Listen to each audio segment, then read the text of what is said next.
तो दोस्तों कल यूएस की मार्केट में एक जबरदस्त क्रैश देखने को मिला। नैस्डैक इंडेक्स ने आज तक का हिस्ट्री का सबसे बड़ा क्रैश पॉइंट वाइज दिखाया है। लगभग 1100 पॉइंट से ज्यादा गिरावट देखने को मिली है।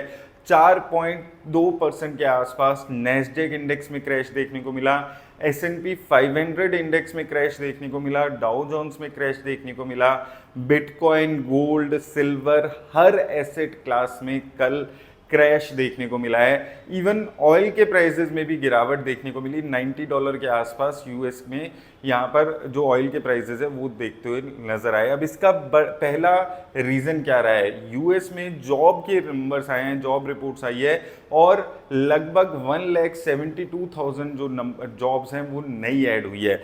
देखा जाए तो लॉजिकली देखा जाए तो ये इकोनॉमी के लिए एक पॉजिटिव चीज़ है कि नई जॉब्स क्रिएट हो रही हैं वहाँ पर। लेकिन दूसरे एंगल से जो नेगेटिविटी इस रिपोर्ट को लेकर बनी है वो है इन्फ्लेशन से रिलेटेड। अगर ओवरऑल इकोनॉमी स्ट्रांग हो रही है, लोगों को जॉब्स ज़्यादा मिल रही है, तो इन्फ्लेशन के नंबर्स और ज़्यादा पॉजिटिव आ सकते हैं और ज़्यादा बढ़े हुए आ सकते हैं। और अगर इन्फ्लेशन के नंबर्स बढ़े हुए आएंगे तो हो सकता है कि जो रेट कट की डिस्कशंस चल रही हैं वो इस बार ना होती हुई आपको नजर आए।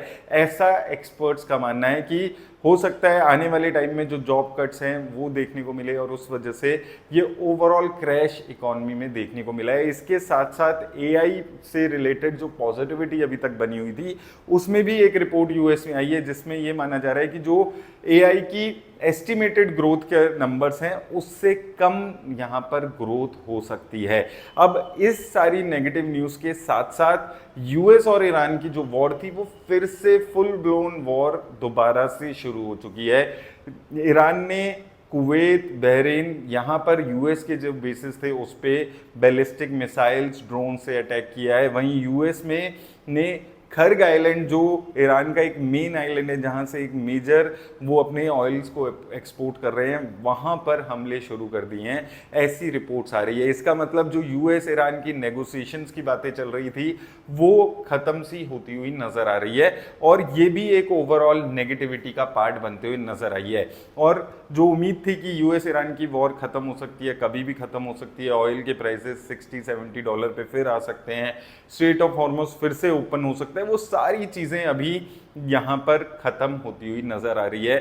और गिफ्ट निफ्टी की बात करें, देखिए हमारी मार्केट में ऑलरेडी गिरावट देखने को मिली हुई है। निफ्टी 50 इंडेक्स 26,000 से गिरकर 23,300-400 के आसपास रेंज में चल रहा है और वहाँ पर अभी गिफ्ट निफ्टी इंडिकेट कर रहा है कि मंडे को इंडियन मार्केट में भी इसके चलते क्रैश देखने को मिल सकता है। लगभग 1.5% नीचे गिफ्ट निफ्टी बंद हुआ है 23,000 के आसपास। अब उम्मीद बस यही बची है कि ये सैटरडे संडे में कुछ पॉजिटिव न्यूज़ आ जाए ईरान वॉर को लेकर या कुछ इकोनॉमी को लेकर, वहाँ से कुछ अच्छी खबरें आ जाएं और इस वजह से कुछ पॉजिटिविटी देखने को शायद मिल जाए। लेकिन अगर ऐसा नहीं होता है तो मंडे को ऑलरेडी गिरी हुई इंडियन मार्केट में एक और बड़ा क्रैश की तैयारी होती हुई नजर आ रही है। और जनरली यही देखा गया है कि जब यूएस की मार्केट में इतना बड़ा क्रैश आता है कि नैस्डैक में 4% का क्रैश है, S&P 500 में 2-2.5% का क्रैश है, डाउ जोन्स में 2% से ज़्यादा का क्रैश है,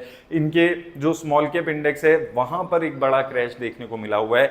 जब ऐसे क्रैशेस यूएस की मार्केट में देखने को मिले हैं तो नेक्स्ट डे इंडियन मार्केट पे भी इसका असर आया। और यही सबसे बड़ी दिक्कत इस वक्त इंडियन मार्केट में है कि जब पॉजिटिविटी यूएस की मार्केट में 3-4% का उछाल आता है तो हमारी मार्केट में 1-2% का उछाल आता है। लेकिन वहाँ पर अगर इतना बड़ा क्रैश आ जाए तो वो हमारी मार्केट पे भी इसका असर डाल देता है, क्योंकि ओवरऑल नेगेटिविटी बन जाती है, फॉरेन इंस्टीट्यूशंस पैसा निकालने लग जाते हैं। अभी तक क्या देखने को मिल रहा है पिछले जो ये बीता हफ्ता गया है इसमें कि मार्केट में अगर गिरावट देखने को मिली है 1-1.25% तक का भी बीच में गिरावट आई है तो उसको फिर इंडेक्स को मैनेज करके फॉरेन डोमेस्टिक इंस्टीट्यूशंस थोड़ा सा पैसा लगाकर उसको उठा देते हैं। तो लेट्स होप कि ये ओवर अ वीकेंड कुछ पॉजिटिव न्यूज़ आए, अगर नहीं आती है तो मंडे को एक बड़े क्रैश की तैयारी इंडियन मार्केट कर रही है। और यही एक रीज़न है कि हम बार बार इस चीज़ पे बात कर रहे हैं कि ऑल्दो मार्केट में गिरावट है, निफ्टी इंडेक्स में गिरावट आई हुई है, लेकिन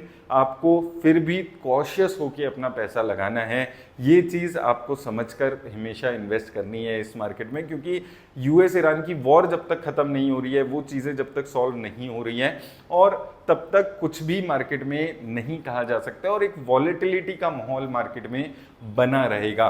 और अगर ये यूएस ईरान की वॉर ऐसे ही अभी ओवर वीकेंड भी चलती रही और कोई पॉजिटिव न्यूज़ नहीं आई, तो फर्दर यहाँ पर गिरावटें आपको देखने को मिलेगी। अभी मार्केट में एक उम्मीद की किरण थी कि भाई मार्केट में पॉजिटिविटी आएगी, सारी चीज़ें ठीक हो जाएंगी, यूएस ईरान की नेगोशिएशंस चल रही हैं, और ट्रंप ने भी बार बार ट्वीट करके बोला है कि हम बहुत क्लोज हैं नेगोशिएशंस के, तो इसलिए भी मार्केट में थोड़ी सी पॉजिटिविटी बनी हुई थी। लेकिन अगर ये पॉजिटिविटी नहीं बनी होगी तो मार्केट में एटलीस्ट ये पूरा साल अगर क्रैश भी ना देखने को मिले, वो 18-19 हज़ार के लेवल्स जिस पे लोग बात करते हैं वो ना भी देखने को मिले, तो ऐसे ही जैसे 2025 का पूरा साल गया है जिसमें कोई रिटर्न्स नहीं थी, पिछले 2 साल में कोई रिटर्न्स नहीं आई है, ये साल भी मार्केट बिना रिटर्न की बन सकती है।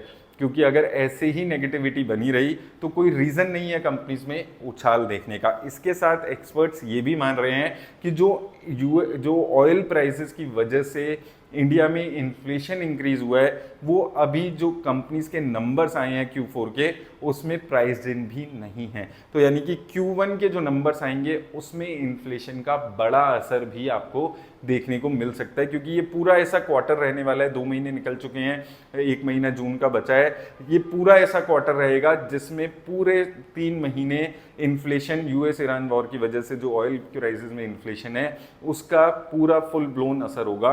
तो अगले जुलाई अगस्त में जब नंबर्स पेश होंगे तो वो भी बहुत ज़्यादा पॉजिटिविटी पेश नहीं करेंगे। तो इसलिए हमेशा से एक ही चीज़ बोल रहा हूँ कि सारा पैसा एक साथ नहीं लगाना है, कोई कितना भी पॉजिटिविटी बोले, थोड़ा थोड़ा करके ही पैसा लगाना है। हर 1000-1500 पॉइंट्स की गिरावट पे पैसा लगाना है। कौन से म्यूचुअल फंड्स हैं जहाँ पर पैसा लगाना है, सेपरेट वीडियो में बात करेंगे ज़रूर, कहाँ पर आपको क्या इन्वेस्टमेंट की स्ट्रेटेजी इस वक्त इस माहौल में रखनी है। उम्मीद है आपको हेल्प मिलेगी इस वीडियो से।